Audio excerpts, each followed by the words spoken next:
Artemis, you're working with the University of Athens. Yeah, I'm a lecturer in Pediatrics Adolescent Medicine there. Okay, and I also know that you do quite a lot of work with the Greek Safer Internet Awareness Centre. Yes, I represent the helpline of Safer Internet there, and we have been doing quite a lot of work in the past few months. Yes, I know that in one of the meetings, one of the recent Insafe meetings, I was listening to some of the comments that you were making, and I think a lot of people felt it was very, very valuable information about certain areas that we haven't really, gone into in a great deal of detail, but I think things that are very sort of high on the agenda for parents, especially. Yeah, it's sort of a view of a pediatrician, a doctor in internet safety issues that may help a lot in the agenda and the public health design for children and adolescents' internet safe use. I think this is something we desperately need to learn more about, so I hope you'll be able to help us with some of this. I hope so. How do you view the use of online technologies by children? Because we often hear that it's all bad, and I think we all recognise that actually there's positives and negatives. But what's your view on that? I think it's amazing. They have a very valuable tool, and they are born in this technology. It's part of their life, so we must acknowledge that and give them all the possibilities that they use that on their profit, gain a lot of things in terms of entertainment, education, and a lot of psychosocial development, and just be there so that they don't get the negative, as to say, things out of it. I think that's the crucial thing as well, isn't it? I think very, very often parents are very busy people, and a child is engaged by the technology, so it's very easy to say, okay, well, I can go and do my things now while you're playing with this, and I think that doing it together is really important. I mean, what sort of age do you think they should start to use the technology? Yeah, I think that we must all take under consideration the child and adolescent development stuff, that the brain development starts from in the utero and goes on until early adulthood. I mean, sometimes it goes up to 24, 25 years of age.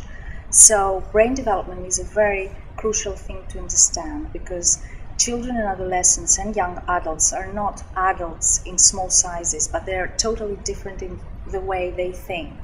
They're concrete thinkers, they're very attached to present tense. They have not yet developed hypothetical or abstract thinking, so they cannot really see the consequences of their actions in the future.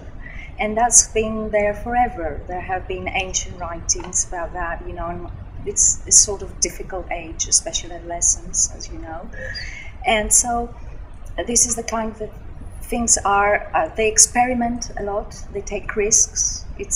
Adolescence is an age of high-risk behavior, really, in order to achieve things before getting into adulthood, achieve things like identity or autonomy, which are, it's a sort of natural process.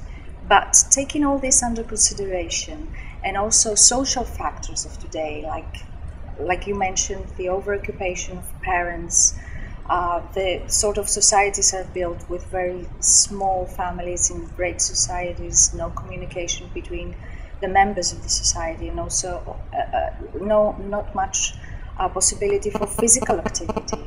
The child or the adolescent has a lot of time that has to be, spent a lot in the house. So we must always think of child development and see, even if there's a bigger gap between generations, because kids are technology experts and parents have a lot to learn about technology. It's the thing that we must keep in mind is, like in real life, they need adult experience. They need that in cyber life as well. So it's not a matter of technology, it's a matter of being a parent and then being a teacher at school. So it's a part of modern life, so we must really develop this domain, like giving guidelines and limits for children to be safe in this world. They belong in the cyber world, so we must assure they are safe. I think that's really interesting. And if I could just ask you, pick up a little bit on you said about the brain development. I think that's so important because I think that sometimes as teachers we try to get children to understand things that actually cognitively they can't. This is very important because just like a small child first can't walk and then walks. It's the same thing, like we can't see it, but brain development is very important because certain things take part in certain ages. And in Greece right now, we do have a problem, and in the United States, with young adults that do not have parents supervising, and yet they have not fully developed. And so they use the internet with no supervising, and they can get very much involved and have misuse.